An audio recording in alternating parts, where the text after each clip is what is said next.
In his early years of education, he went to the Vishuddhananda Marwari school, which was in the same building where his home was. We were just hearing about how his mother had to hire one man, his name was Damodar, who would tie him around the waist and take him to the school every day. And then when Abai would run away, Damodar would pick him up and carry him back. So after a few days like this, Abai, he began to regularly attend the school on his own. Now we'll continue. Abai proved an attentive, well-behaved student, though sometimes he was naughty. Once when the teacher pulled his ear, Abai threw a kerosene lantern to the floor, accidentally starting a fire.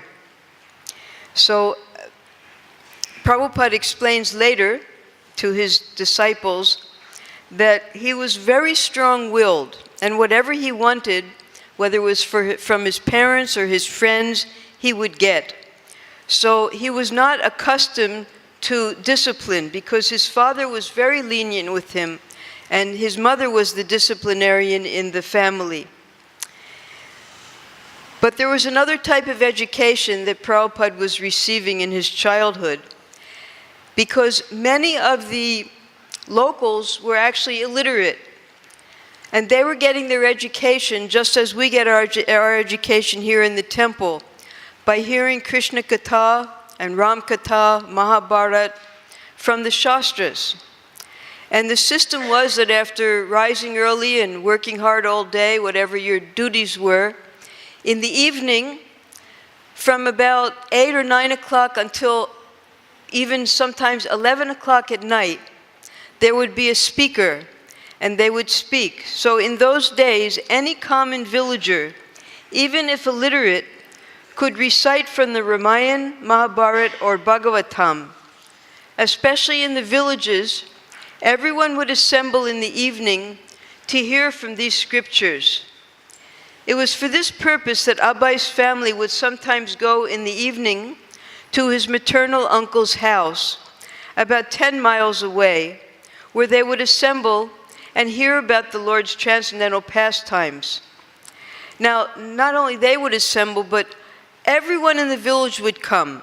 It was part of, just as here in our temple we have our regular classes, it was part of the sadhana of all the people in the village to come. And even if they couldn't read, they were getting their education by hearing the Shastras. They would return home discussing and remembering them, and then go to bed and dream Ramayana, Mahabharata, and Bhagavatam. So Prabhupada very vividly recalls that even the women who could not read or write, because they had heard these kathas from Ramayana, Mahabharata, and Bhagavatam every evening, after the lectures were over, while walking home, back to their homes together, they would discuss very intently what the speaker had described to them, just as we might do during our question and answer periods. So this was the real education of the people. And Abai, he took advantage of this. Now, this was his time in his life from age 5 to 8. He actually didn't know how old he was. Just at one point, his mother mentioned to someone that he was 7 years old, and then he realized that he had an age. So he had not yet begun his primary school. It was in this Marwari school that he was still studying. In Abai's childhood play, his younger sister, Bhavatarini, was often his assistant. Prabhupada explains that he and Bhavatarini, they were just 3 years apart, and they would do everything together. But because he was the elder, sometimes he would chastise her. He would use the word chastise. Now, the word chastise means bodily infliction. And sometimes he would have her on the ground and be pulling her pigtails and hitting her, but this is the way children play. They grew up together, and they were so close up to the last moment of Prabhupada's life. Bhava Tarini, of course, we called her Pishima, the father's sister. She was right at Prabhupada's lotus feet when Prabhupada disappeared. And he told the devotees, she is a Vaishnava. When I met her, because she trained me in cooking and living and everything, I lived with her for several months. Prabhupada sent a message to me one day, because for me she looked exactly like Srila Prabhupada. Everything the same face. When she sang like Srila Prabhupada, because they were inseparable in their childhood. And she had particular habits that none of us had ever seen before. For instance, whenever she sat down anywhere, when she would get up, she always carried here, because she wore her Bengali sari, she would always have a little bottle of Ganga Jal wherever she went. And she would take this Ganga Jal, and where she sat, she would sprinkle Ganga Jal to purify the place. Everything she did, she would make sure that it was purified afterwards. And this she imbibed from her parents, all of these traits of cleanliness and purity. So she and her, together, they would go to see the Radha Govinda deities in the Malak's temple. In their play, whenever they encountered obstacles, they would pray to God for help. These are children playing. Please, Krishna, help us fly this kite. And they would call as they ran along trying to put their kite into flight. Now there's a time here in India, I think it's in May, when the loos start. We have the winds here. So it's a good time to fly kites. And even Prabhupada told the devotees, he said, now's the kite season, you can go out and fly kites. So this is just part of the upbringing here. And even the adults would take part in this kite flying. They had other interesting things that aren't mentioned because there was no electricity in those days. Nothing. All the amenities that we have didn't exist then. But there were other things, like there was, now we have intricate sound systems. Well, then they had the first gramophones. The gramophones had a flat record, like a disc, with a needle and a big horn that the sound would come out of. And when Prabhupada saw it for the first time, and he heard the singing coming out of the gramophone, he was sure that within that box there must be a little man singing. And then there was another one. Oh yes, they had, and you can go to Bhaktivinoda Thakur's home, because they had fans, but the fans were run on kerosene because there was no electricity. So when Prabhupada saw a running fan for the first time moving by itself, he was sure that there must be a ghost inside moving it around. So this is the way children try to understand things. And the trams, of course, that was all by horse. There was no they hadn't put the electric cords yet for the trams to go. Abhai's toys included 2 guns, which we heard about, his rifles, a wind-up car, a cow that jumped when Abhai squeezed the rubber bulb attached, and a dog with a mechanism that made it dance. The toy dog was from Dr. Bose, the family physician, who gave it to him when treating a minor wound on Abhai's side. Abhai sometimes liked to pretend that he was a doctor, and to his friends he would administer medicine, which was nothing more than dust. So we heard a little bit last time about how the astrologer had explained that in Prabhupada's previous life he was a doctor. And Prabhupada confirmed that yes, that must have been so, because from his childhood he liked to play doctor with his friends. He was always the doctor, and his friends were always the physicians. And just like any doctor, he would be sitting down, and they would come and stand before him, and he would check their pulse and their heart, and give them this medicine, which was dust. And the astrologer also explained, which wasn't maybe properly explained last week, that even though he was a doctor in his previous life, he was sinless. And the only sin he might have committed was that he might have killed some snakes. Now, the reason that doctors that kill snakes is to take out their venom to make the antidote for snake bites. So it's not really considered a sin because it's for the benefit of others that the snakes are killed. Now we come on to what we're experiencing right now around the world. Abai was enamored with the Rath Yatra festivals of Lord Jagannath held yearly in Calcutta. Now, all over Calcutta, there are temples, and I don't know if anyone was out on the streets on July 1st when we had the Rath Yatra, but maybe because of the COVID, but every year we have a huge, not just our temple, all the Jagannath temples in Vrindavan bring out their Lord Jagannaths on carts. They have a huge procession that ends near the Rangaji temple, near the Nagar Palika. Did that go on? That happened, yes. And you can see them all parading down the road here. So in Calcutta, being a major city, there are even more Rath Yatras. We had our 51st Rath Yatra just on July 1st. And it was so big that even the Chief Minister, Mamata Banerjee, she inaugurated it and she spoke and she prayed for the blessings of Lord Jagannath upon all the citizens of Calcutta. But that was ISKCON's Rath Yatra. But there were many other Rath Yatras and other big politicians, the governors, the opposition parties, everyone, they all took part in inaugurating these Rath Yatras all over Calcutta. So, and one of the biggest ones was right in front of Prabhupada's house.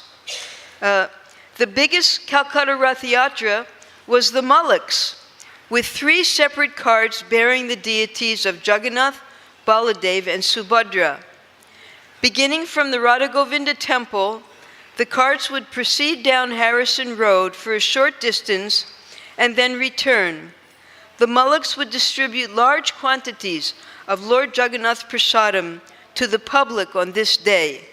So Srila Prabhupada, as a child, he saw this Rath Yatra, and he was so impressed by it that he also wanted to do Rath Yatra. Just as he was watching the worship in the Radha Govinda temple, how they were doing everything, and he would go home and he would imitate whatever he saw with his sister. So now he wanted to perform Rath Yatra. Rath Yatra was held in cities all over India, but the original gigantic Rath Yatra, attended each year by millions of pilgrims, took place 300 miles south of Calcutta at Jagannath Puri. For centuries at Puri, 3 wooden carts 45 feet high had been towed by the crowds along the 2-mile parade route in commemoration of one of the Lord Krishna's eternal pastimes. So we know what that pastime is. It's when Jagannath returns to Vrindavan, which is the Gundicha Mandir. That's Sundarachala. He goes from Nilachala to Sundarachala down the Grand Road. And his brother and sister go with him. Abai had heard how Lord Chaitanya himself, 400 years before, had danced and led ecstatic chanting of Hare Krishna at the Puri Rath Yatra festival. Abai would sometimes look at the railway timetable or ask about the fare to Vrindavan and Puri, thinking about how he would collect the money and go there. So the fare in those days, it cost 6 rupees to go to Vrindavan and 4 rupees to go to Jagannath Puri. Now, before the British came, there was no railway system in India. And we heard Prabhupada explain how actually the British destroyed India by laying these railway tracks all over India, because they had an ulterior motive. They wanted the Indians to believe that it was for their ease and their benefit that they were laying these tracks all over India. But the real purpose was because all of India, there were just a few major cities, and all the rest of India was just small villages. And the people lived in the villages very peacefully. They grew their own food, they had their cows, they had their land. They didn't need anything from the cities. But when the British built these railway tracks, that was to go into the villages and lure the people out of the villages so they would come and work in factories in the big cities. So Prabhupada said this is how the entire agricultural society was destroyed, by setting up these railway systems all over India. Abai wanted to have his own cart and perform his own Rath Yatra, and naturally he turned to his father for help. Whenever Abai was walking with his father and he would see a carpenter, the little boy would run up to the carpenter and say, "Why don't you make me a Rath Yatra cart?" And the carpenter would say, "Yes, yes, of course, come." So his father, Gormahan, agreed, but there were difficulties. When he took his son to several carpenter shops, he found that he could not afford to have a cart made. On their way home, Abai began crying, and an old Bengali woman approached and asked him what the matter was. Gormahan explained that the boy wanted a Rath Yatra cart, but they couldn't afford to have one made. "Oh, I have a cart," the woman said, and she invited Gormahan and Abai to her place and showed them the cart. It looked old, but it was still operable, and it was just the right size, about 3 feet high. So all of these, what we're reading, these are the stories that Prabhupada would tell his disciples, sometimes during class, sometimes during his massages, sometimes when they were having conversations in his room. So we learned all these details. And when Prabhupada told this story, he showed the devotees how high the Rath cart was, showing with his hands. It was about this high. So, of course, none of us were there. We couldn't see how this high was. But Satsvarup Maharaj knew that it was about 3 feet. Maybe he was there. Gormahan purchased it and helped to restore and decorate it.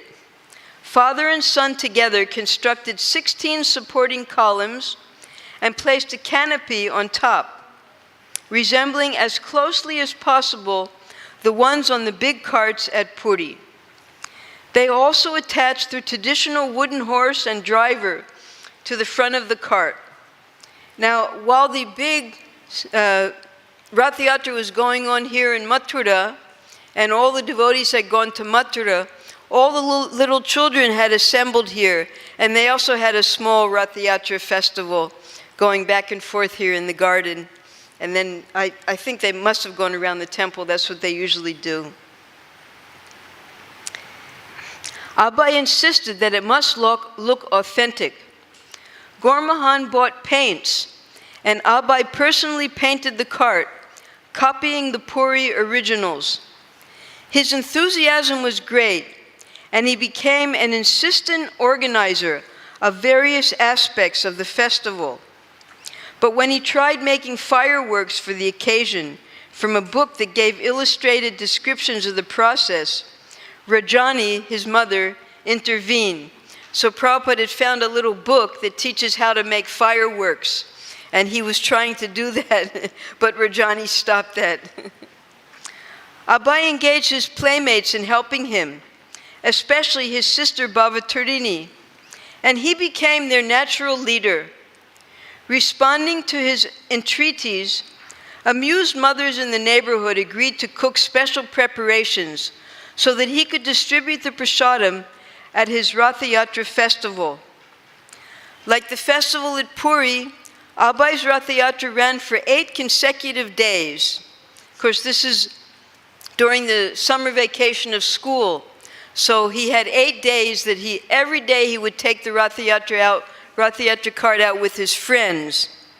His family members gathered, and the neighborhood children joined in a procession, pulling the cart, playing drums and kartals, and chanting.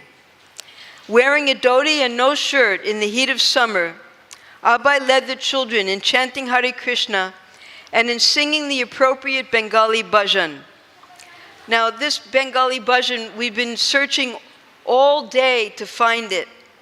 It's not in any of our Bengali bhajan books.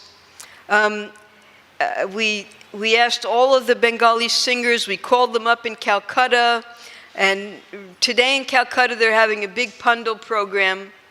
So Ananga Mohan, he said, well, Jayapataka Swami's coming, Subhag Swami's coming, we'll ask them if they know this particular bhajan. Saranga Thakur, he knew a similar bhajan that he sang, but this bhajan, it's called Ki Koro Rai Kamalini. Ki Koro Rai, that means, what are you doing? Rai means queen. What are you doing, Shrimati Radharani? So this is the translation of the bhajan. As soon as we find it, we'll sing it. It might take another week. Please come out and see. They are stealing your dearmost treasure, Krishna, the black gem. If the young girl only knew, the young boy Krishna, treasure of her heart, is now forsaking her. So someone must have informed Satsrup Maharaj that this was the Bengali bhajan that they sing, though none of the devotees know which bhajan it is. We'll try to find it for all of you.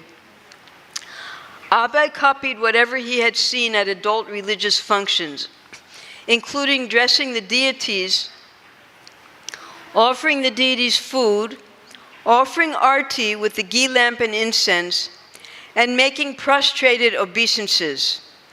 From Harrison Road, the procession entered the circular road. From his house, he would go to Harrison Road and then to the Radha Govinda temple. The circular road inside the courtyard of the Radha Govinda temple and stood a while before the deities. Seeing the fun, Gormohan's friends approached him. Why haven't you invited us? You're holding a big ceremony and you don't invite us? What is this? And his father would reply, it's just child's play. Oh, children playing, the men joked. You're depriving us by saying that this is only for children? While Abai was ecstatically absorbed in the Rath Yatra processions, Gormohan spent money for 8 consecutive days, and Rajani cooked various dishes to offer, along with flowers, to Lord Jagannath. Although everything Abai did was imitation, his inspiration and steady drive for holding the festival were genuine. His spontaneous spirit sustained the 8-day children's festival, and each successive year brought a new festival, which Abai would observe in the same way. Now, the way Prabhupada describes this in his own words was, he said, I was never lazy. I was always doing something, arranging this festival, thinking how he could please Lord Jagannath. And then he explained that he gave the names of his friends. And when Prabhupada came back to India with his disciples, it was 1970, finally by 1972, they had established on 3C Albert Road a temple in a very nice, very, very nice part of Calcutta. So Bhavananda, who was one of the managers there, he wrote to Prabhupada that just as you had made the Rath Yatra in Calcutta, we would also like to have Rath Yatra because there's big Jagannath at our Calcutta temple. So Prabhupada encouraged them. He told them that you should make a cart that's very finely carved in wood, and there should be silver plating around that. But if you can't do that, then make as big a cart as possible. And then he gave the name of his childhood friends. The younger brother, younger to Prabhupada, his name was Shyam Sundar Malik. He was still alive. And the older brother, who Prabhupada used to go in the perambulator with, he had died. Subudhi,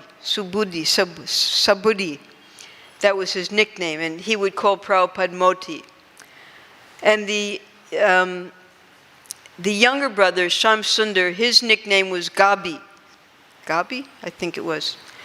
So Prabhupada told Bhavananda that you contact Shyam Sundar Malik and you encourage him to help with this Rath Yatra just like he helped when he was a little child and he helped me make the Rath Yatra. Because what happened afterwards, when Prabhupada made his Rath Yatra, when he was 6 years old, all of his friends then, they wanted to make their own Rath Yatras also. So they made Rath Yatras too. So of course Shyam Sundar Malik remembered all of this, and Prabhupada wrote Shyam Sundar Malik a letter and encouraged him that you should help with this Rath Yatra, which is now the 51st year that it's going on, because 1972, and now it's 2022, so it's 51 years now. And then he told Shyam Sundar Malik, and you have your sons help also, onto the next generation. Because out of all of his friends, all of them had died, except for Shyam Sundar Malik. So Shyam Sundar Malik came forward and helped the devotees. And now we have the biggest Rath Yatra in Calcutta going on, which is still going on today. When Abai was about 6 years old, he asked his father for a deity of his own to worship. Since infancy, he had watched his father doing puja at home and had been regularly seeing the worship of Radha Govinda and thinking, when will I be able to worship Krishna like this? On Abai's request, his father purchased a pair of little Radha Krishna deities and gave them to him. Now these little Radha Krishna deities, I got to have darshan of them. Prabhupada and his sister worshipped them. They were about this big, Radha Govinda. And whatever they saw at the Malik's Radha Govinda temple, because Prabhupada would watch for hours, they would come home and do the same thing for their little Radha Govinda deities. And this was his inspiration. Now these Radha Govinda deities, when Prabhupada got older and went to college, he lost interest in worshiping them. As most students, they become so fully immersed in their studies. So he gave these deities to his sister. And his sister, who was married at the age of 9, her husband's name was Rasa Bihari, and he was a non-vegetarian, by the way. So she also, when Prabhupada took initiation in 1922 from Srila Bhaktisiddhanta Saraswati, she also received Harinam initiation. He gave Harinam initiation to her, but because her husband was a non-vegetarian, he would not give her Brahmin initiation. But from her devotion, she had 9 children. She had Radha Govinda in her house. It was a Hindu united family. All of her children lived there, her sons. They each had their own little room with their family. And on the second floor, on the ground floor was where she lived, and everyone had their rooms. And this is where everyone took prasadam and where the kitchen was. And then on the first floor, you would go up, and there would be a beautiful temple room. And that was where she had Radha Govindaji in her home. And still, all of the offerings were being done to Radha Govindaji. So these deities, really, Baba Tarini, our Pishima, she followed Prabhupada throughout her whole life. Now, another thing that Prabhupada describes that's not mentioned here is Gaur Mahan. He had a Shalagram Shila that he would worship, Shalagram Maharaj. And his Guru Maharaj told him that if you go anywhere, the safest place for that Shalagram is you put him in a clean cloth and you wear him on your neck. So he would see his father doing that, carrying his Shalagram on his neck.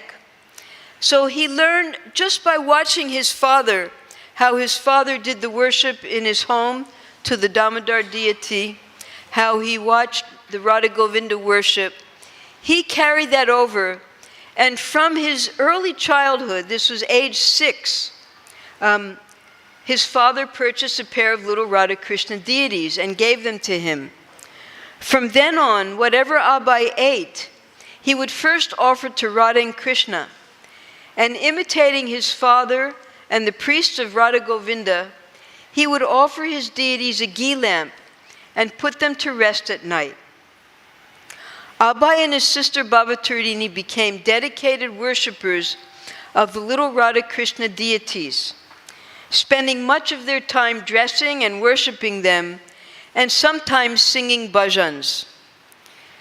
Now, when Srila Prabhupada entered Samadhi, Pishima was here at his feet, and you can see the photos, but her life was finished. She used to come here with her son. One of her sons was a very devoted Vaishnava. His name was Chandra Babu. And we became very close friends because while serving Pishima, I would have to have someone to translate because I didn't know any Bengali then. So he would be our translator. He knew some English. He was an optician. So one time he came with an elder brother of his, and they told me that her life is finished now. She can't live without her Dadu. Dadu is big brother, correct? Dadu means big brother? Dada. Dada. She can't live without her Dada. So what happened after Srila Prabhupada entered Samadhi? She went back to her home in Calcutta and simply couldn't eat, couldn't sleep, couldn't do anything. And she went to Mayapur. And the sannyasis in Mayapur, they said, we can't keep her here. She should go back to her family. But by that time, she couldn't walk anymore. She was very sick because just out of separation, she didn't want to live anymore. So the head, the GBC there, his name was Bhavananda at that time, he told our general manager there, Nitai Chand, he said, you just pick her up, take her to the car, and send her back to her family. We can't be responsible for her to die here. She should be with her family. So because Pishima's face looked exactly like Prabhupada, you looked at her and you saw Prabhupada. As we know the Lotus building in Mayapur, so she would stay in the Lotus building. As Nitai Chand was carrying her, Bhavananda was there to make sure she got in the car. And when she walked past Bhavananda, she looked into Bhavananda's eyes, and Bhavananda said, send her back. Take her back upstairs. She has to stay. Because she looked so much like Srila Prabhupada, it just broke his heart that he was sending her away. So finally, Pishima, after a few months, she didn't last long after Srila Prabhupada left us. She left on the Pratipat, that's considered the Bengali New Year's of the next year, 1978. It's 15 days after Gaur Purnima, is that correct? Something like it's just after Gaur Purnima time, with all the devotees there. And her family sent me a picture of her. The whole family came and surrounded her. And we have all those pictures in Prabhupada's house. So she was so devoted to Srila Prabhupada. And, but one time Prabhupada sent me a message with, through Gopal Krishna. Gopal Krishna, now he's Maharaj. He was Gopal Krishna Das then, our GBC. And Gopal Krishna came up to me, said, Prabhupada told me to tell you that his sister is not a pure devotee, and you should not offer obeisances to her anymore. Because every time I would see her, I would offer my obeisances. I was treating her just like a female replica of Srila Prabhupada. And so Prabhupada wanted me to stop that. So she had a big following in Calcutta. Many Bengali women, because she sang very beautifully, just like Srila Prabhupada. And when she would come to Prabhupada's pandals and to the temple, her followers would come along with her. She was such a wonderful Vaishnava. So she's gone, I'm sure she's gone wherever Srila Prabhupada is, because she just could not live without her big brother. Okay. Abhay and his sister Bhavatarini became dedicated worshippers of the little Radha Krishna deities, spending much of their time dressing and worshipping them, and sometimes singing bhajans. Their brothers and sisters laughed, teasing Abhay and Bhavatarini by saying that because they were more interested in the deity than in their education, they would not live long. But Abhay replied that they didn't care. So they were quite a pair, those two. And Srila Prabhupada had me learn how to cook from Pishima. I figured that would be the best person to learn how to cook from, because who else would she have learned from but her own mother, Rajani? So after Prabhupada had me learn how to cook, he then called me in one day because she was very old. Prabhupada was, let's say he was at that time 76, 77 years old. She was only 3 years younger than him. And it was very austere here in Vrindavan and Mayapur to cook. Everything was done on the floor with the boti, the foot knife. And she had a problem with her hips. So Prabhupada called me in one day and he said that I had learned now to cook from Pishima, and now Pishima could rest, and I could take over the cooking, and I should modify her cooking. Because Pishima liked to cook Bengali style, of course, and that's the way Prabhupada liked to eat also.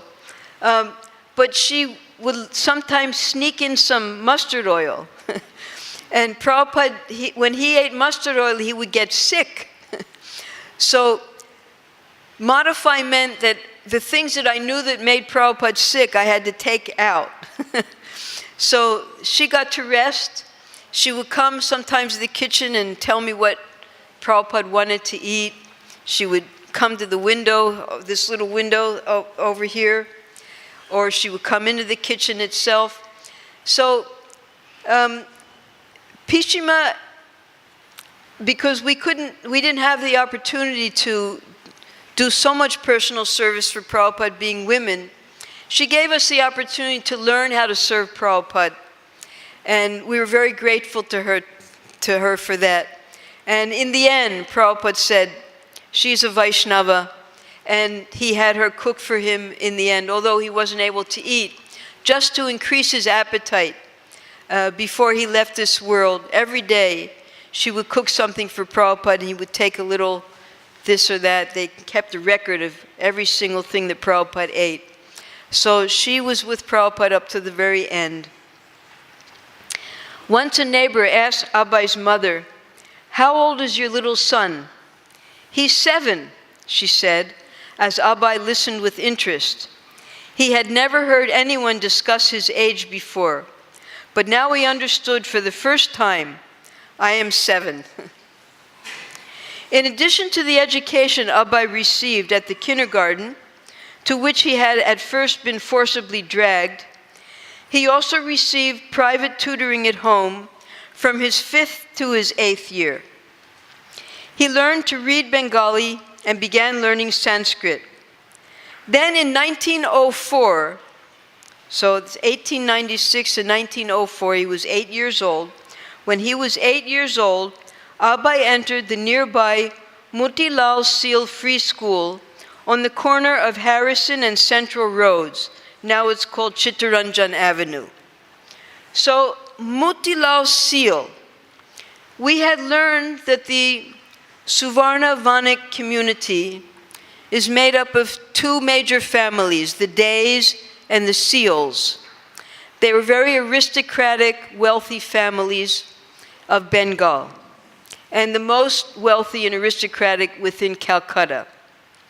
So Motilal Seal, of all of the Seal and Day families, he was the most aristocratic and wealthy.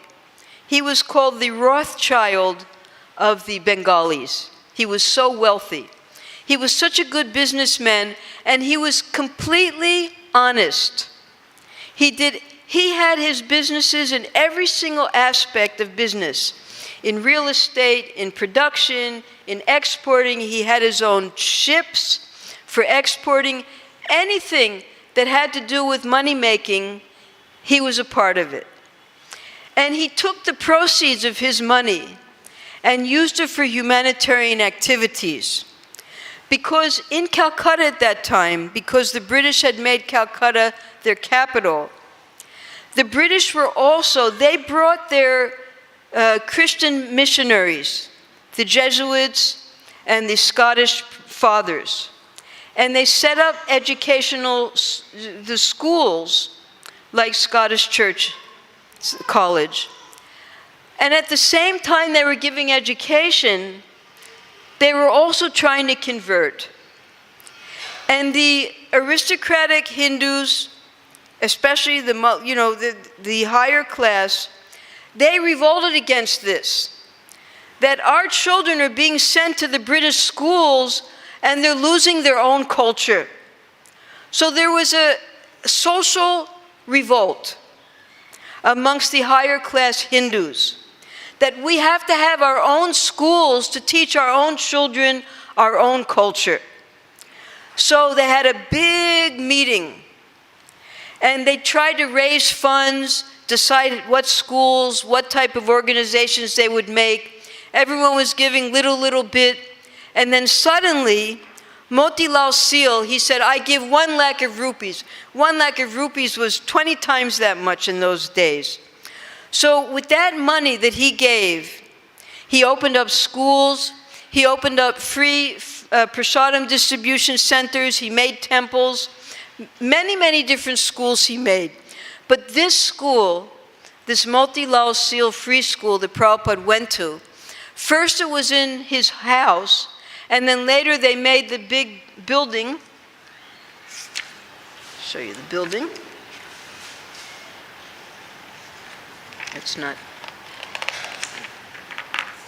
I'll have to show it next time. It's not in this book. Yeah, here it is. But it's a very big building. It's a 2-story building. It's just a small picture. So he made these schools for the Hindu children to learn their culture. And along with their culture, they learned mathematics. A lot of emphasis was on mathematics, being businessmen, and how applied mathematics as well. And the school was free.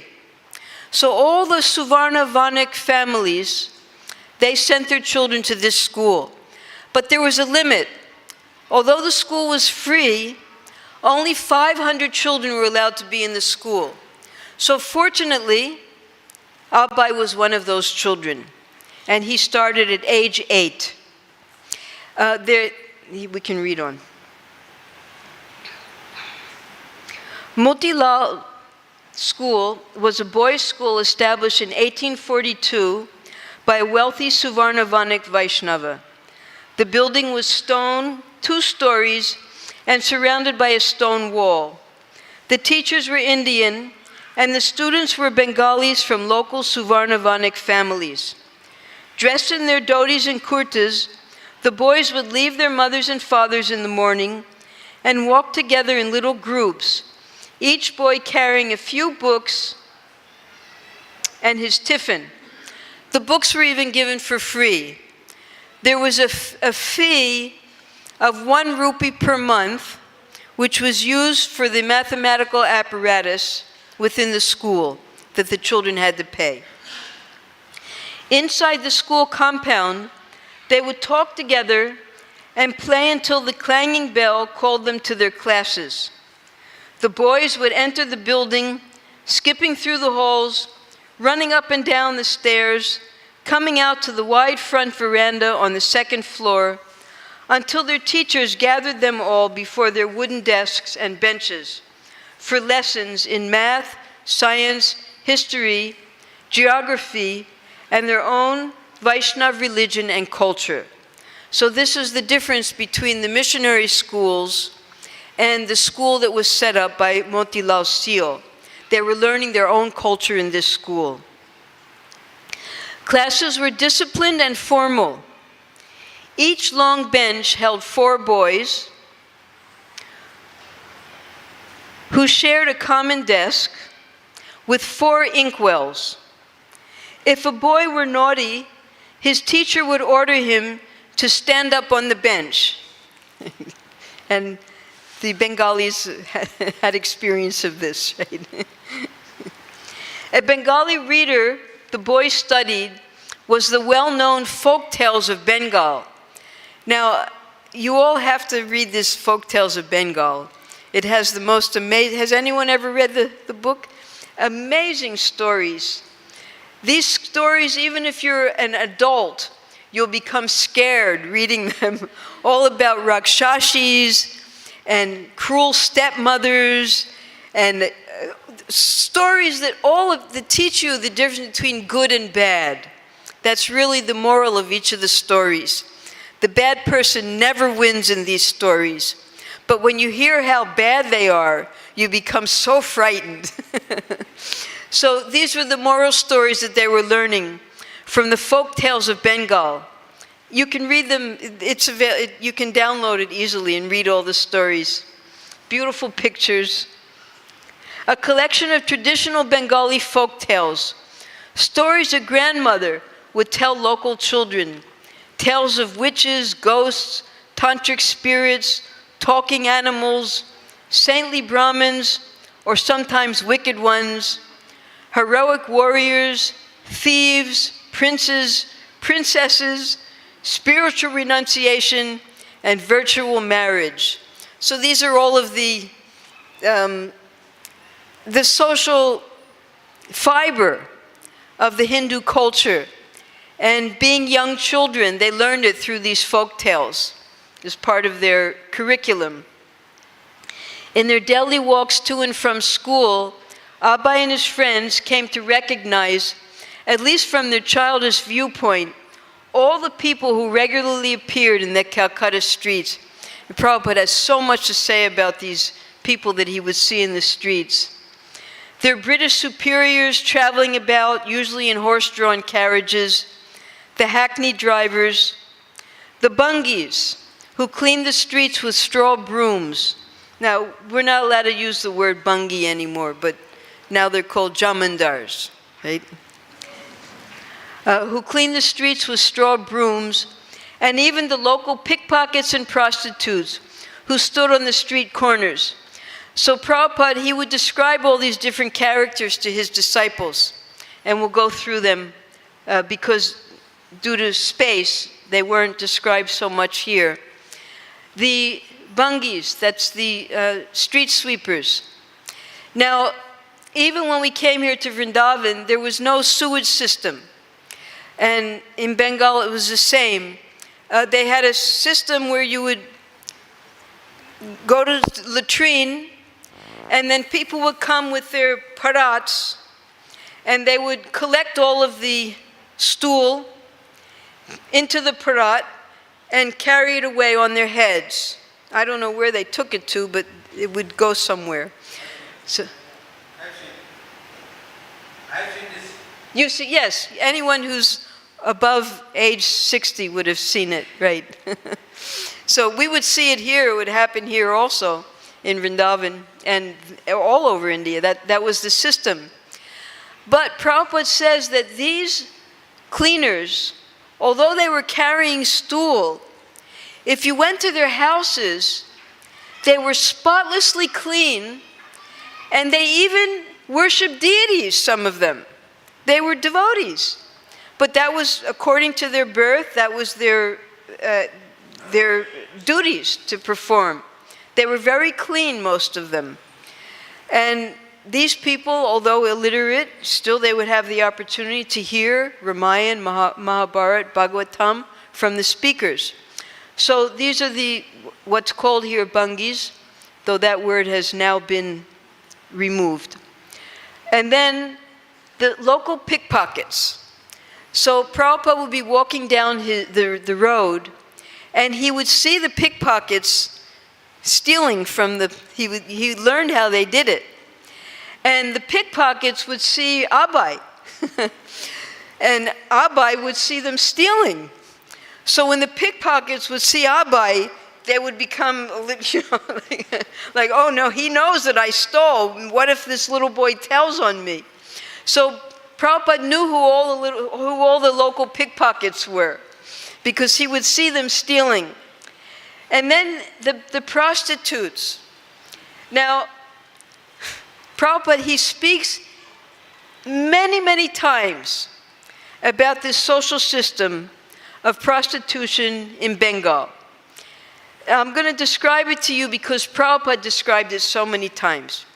He said that no aristocratic man was without a prostitute. They all had prostitutes. And they would have gardens. And they would go to enjoy it in the gardens with their prostitutes.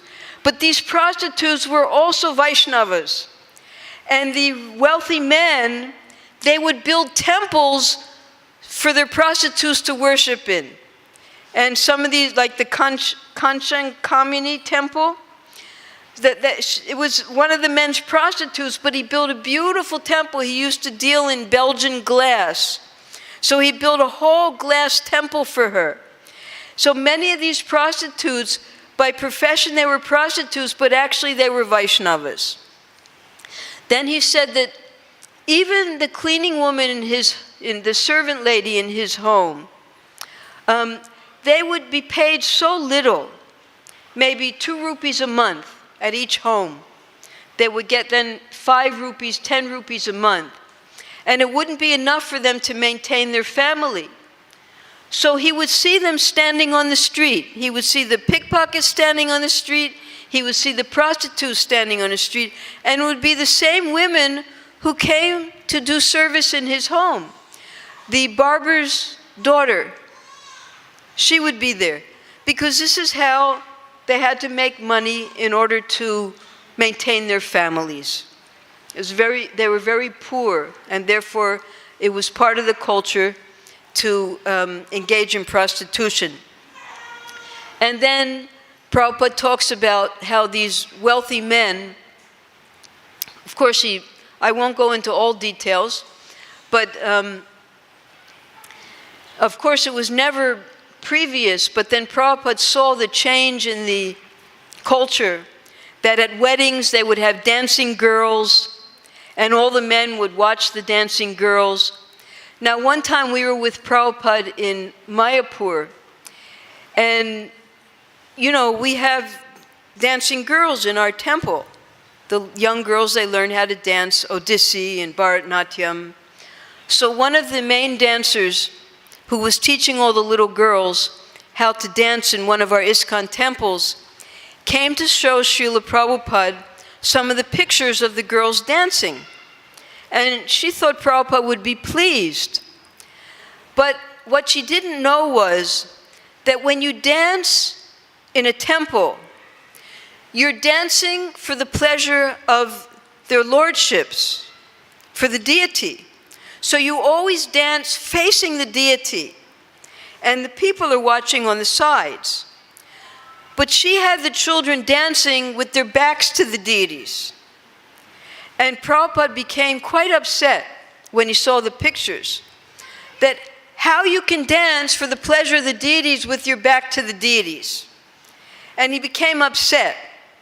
And she was trying to make excuses why she had them dance like that. And Prabhupada said, this is just whitewashing. He was really upset. And then he said, actually, this dancing was only done by the prostitute class of women previously. And he didn't want to encourage it. So then Tamal Krishna Maharaj was in the room. It was in Prabhupada's room in Mayapur. And Tamal Krishna Maharaj said, well, Prabhupada, why don't we just stop all of this and everyone just go out on book distribution and Sankirtan? And then Prabhupada stopped him. He said, no, that is one thing and this is another thing. So Prabhupada he wanted to train them how to do it properly for the pleasure of the deities. He didn't want to stop it. So even here, although Prabhupada explains that in proper drama, the women never play the roles of the women. The men dress up as the women. And it's only a men cast of actors. But we had some actors, some devotees, who were so good at drama that he allowed them to perform here. Her name was Rasagya. It was a husband and wife, Rasagya, and I forget the husband's name. But they would perform here in our temple at the grand opening because she was expert. So he allowed her to. But in general, only the men would play parts in the dramas. And we'll hear about this later when Prabhupada also took part in dramas. He played the part of Advaitacharya. So Prabhupada, he saw all of these things in his childhood, and from his youthful perspective, he was trying to understand who all these people are, what they're doing, why they're doing it, and as he grew older, it began to make more sense. Okay. Abai turned 10, the same year the rails were laid. I think we'll stop here because it's 7 o'clock. So we'll continue next week. I don't think there'll be any questions. We're just going on and reading about Prabhupada's sweet pastimes. Okay, Hare Krishna, Jai. Yes. क्या अब आगे आए मैं नहीं समझ सकती हूँ.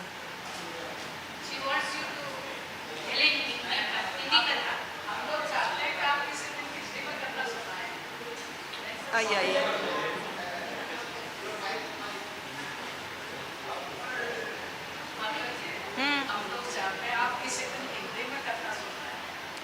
मेरे हिंदी थोड़ा छोटा है और हिंदी प्रवचन है मेरे से पहले कृष्ण कुमार किया, लेकिन सब लोग हिंदी नहीं जानते. अच्छा, हिंदी में हिंदी क्लास 5 to 6. अच्छा, बाद में पहले और 5 से 6 बजे. अच्छा, ठीक है.